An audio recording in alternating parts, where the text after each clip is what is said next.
Hammaga salom do'stlar. Sizlar bilan Kino Time HD.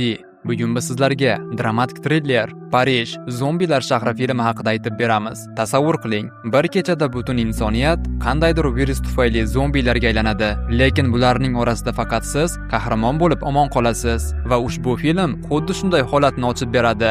Siz videoga like bosing, biz esa boshladik. Sem ismli yigit sobiq sevgilisining uyidagi ziyofatga keladi, lekin Semga ba'zan mutlaqo qiziq emas. Maqsadi shunchaki qolib ketgan shaxsiy buyumlarini olib ketish edi. Qiz esa hozir bandligini aytib, biroz kutib turishni so'raydi.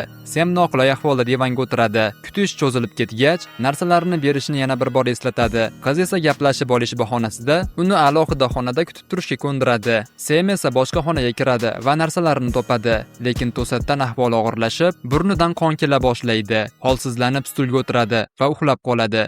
Sem qattiq uyqudaligida qo'shni xonalarda dahshatli baqir-chaqir boshlanadi. Ammo yigit buni sezmay uxlashda davom etadi. Ertalab uyg'ongan Sem qutisini ko'tarib yo'lakka chiqqanida hamma yoq qip-qizil qon, atrof esa xuddi qassobxonaga aylanib qolganini ko'radi. Shu payt u zombiga aylangan odamlarga, hatto o'sha sobiq sevgilisiga ham duch keladi. Chorasiz qolgan yigit darhol eshikni qulflaydi. Derazadan qarab, shaharda endi xavfsiz joy qolmaganini anglab yetadi. Qo'shni uylarda ham xuddi shu ahvol edi. Kimlardir mashinasida qochishga urinardi, lekin signal ovozi zombilar galasini jalb qilib, mashinadagilarni g'ajib tashlaydi. Keyin Sem xonada bo'lgan odamlarning telefonini titkilab, qutqarishni so'rab yozgan so'nggi dahshatli xabarlarni o'qiydi. Tashqarida shovqin tugagach, Sem ehtiyotkorlik bilan tomga chiqadi, ammo atrofda najot yo'qligini tushunib, xonaga qaytadi. Ko'p o'tmay pastdan vahimali ovoz eshitiladi va shu pallada qo'shnisi ham zombilarga yem bo'lgan edi. Vaziyat og'irligini ko'rib Sem ulat quvurini sug'urib, polni teshib, bir qavat pastga tushadi va u yerdan barcha oziq-ovqat zaxiralarini, hattoki o'q-dorilari bilan birga qurol topib oladi. Keyin Sem qurollangan holda yo'lakka chiqib, binoning asosiy eshigini qulflash uchun birinchi qavatga tushadi. Endi navbat qolgan uylarni tekshirishga kelgandi. Biroq deyarli har bir uyda zombilar poylab turardi. Kutilmaganda zombi Semga tashlanib, uni tishlashga urinadi. Xayriyatki Sem undan qochib, koridorga chiqadi va yana adashib shu xonaga kirmaslik uchun eshikka maxsus xavf belgisi qo'yadi. Bo'sh uylardan esa barcha oziq-ovqat va kerakli ashyolarni, hattoki paintball qurolini ham oladi. Muzika shaydosi bo'lgan qahramonimiz ovoz chiqara olmasdi, chunki bu zombilarni jalb qilardi. Baxtiga tombichkalardan birida player va naushnik topib oladi. Xonasiga qaytganda esa kutilmaganda lift ishlab ketadi. Ichida esa zombi o'tirardi. Lift ichidagi maxluq unga xavf tug'dirmagani uchun Sem o'qni tejaydi va eshikni mahkam bog'lab qo'yadi. Keyin esa Sem kun bo'yi dunyo xuddi avvalgidek tinch va go'zal deb tasavvur qilib, naushnikda qo'shiq tinglab yotadi. Yangi kun boshlandi. Sem esa ko'chada o'lja izlab yurgan zombilarni kuzatmoqda. Shu bilan birga uyidagi yeguliklarni imkon qadar tejash uchun hammasini qat'iy ro'yxat asosida taqsimlab chiqadi. Chang bosgan oyna esa u qamalib o'tirgan kunlarni belgilab boradigan o'ziga xos kalendarga aylanadi.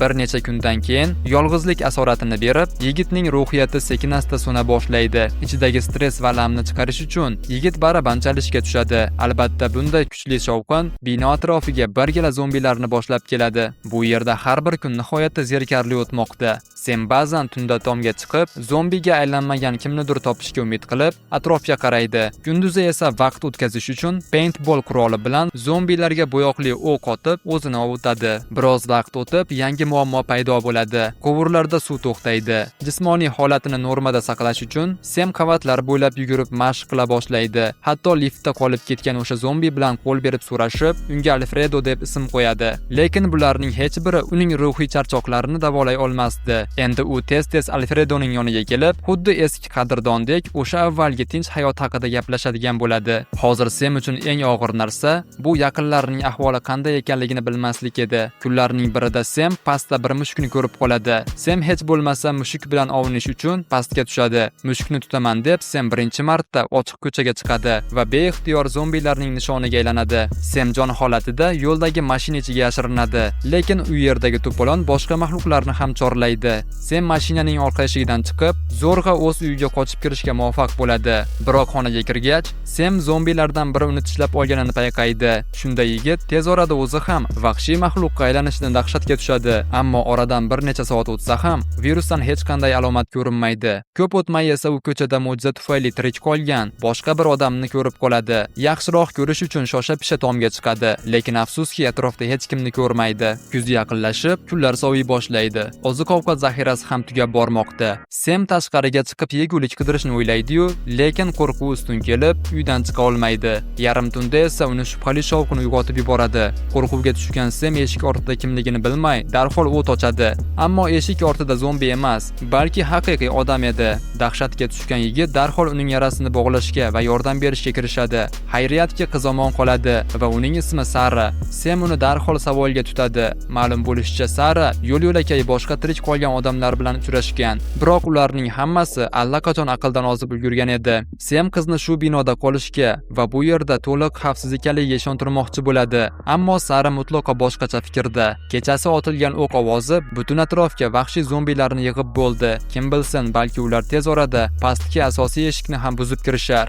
Bino ichini aylanib yurib, Sara kutilmaganda Alfredoga duch keladi va qo'rqqanidan baqirib yuboradi. Sem esa do'sti hech qanday zarar yetkaza olmasligini aytib, uni tinchlantiradi. Biroq uyda yana bir odam ko'paygani sababli oziq-ovqat zaxiralari ham ancha tez tugay boshlaydi. Chorasiz qolgan Sem zombilar yashaydigan navbatdagi xonadon eshigini ochishga majbur bo'ladi. Mahluqni yo'q qilib, uyni titkilaydi. Ammo ortga qaytganida Sara uyda yo'q edi. Keyin Sem tomga chiqib, Sarani o'sha yerdan topadi. Sara qo'shni binoga maxsus ilgak arqon tashlab, bu yerdan butunlay ketishga hozirlik ko'rayotgan edi. Sem bu juda xavfli ekanini aytib, uni to'xtatmoqchi bo'ladi. Biroq qiz bir joyda o'tirish katta xato ekaniga amin. Kim bilsin, balki qandaydir hayot davom etayotgan mutlaqo xavfsiz makon bordir. Doimiy ravishda o'zini aldab, g'or ichida yashagandan ko'ra tavakkal qilib ko'rgan ma'qul deb, Sara o'z xonasiga kirib ketadi. Sem eshikni taqillatadi, lekin ichkaridan sado chiqmaydi va shu lahzada mudhish haqiqat fosh bo'ladi. Aslida Sem shu vaqtgacha shunchaki bo'shliq bilan, ya'ni o'zining hayollari bilan gaplashib kelgan edi va Sara o'sha o'q otilgan dahshatli kechada halok bo'lgan ekan. Sem voqealar bunday fojiali yakun topganidan qattiq iztirobga tushadi. U qizni munosib dafn etadi va buyumlari orasidan kichik video kamera topib, undagi suratlarni ko'radi. Kamerada qizning oilasi va Semning suratlari bor edi. Ma'lum bo'lishicha, Sem ilgari boshqa binoda ko'rgan shaxs shu qiz bo'lgan va bu qiz Semni kuzatib, nihoyat Semning oldiga kelishga qaror qilgan edi. Endi yigit bu qamboqxonadan butunlay ketishga qat'iy ahd qiladi. Sem o'tmish xotiralari bo'lgan barcha kasetlarni olovga otadi va Alfredoning eshigini ochadi. G'alati tomoni, zombi unga tashlanmaydi. Hatto ular birgalikda Alfredo ilgari yashagan o'sha qavatga ko'tarilishadi. Sem uyini ochib, Alfredoni tug'ilib o'sgan uyiga kiritib yuboradi. Ammo aynan shu payt yonayotgan kasetalar tutuni tufayli yong'in signalizatsiyasi ishga tushadi. Signalizatsiya ovoziga yopirilib kelgan zombilar uyni ommaviy ravishda bosib oladi.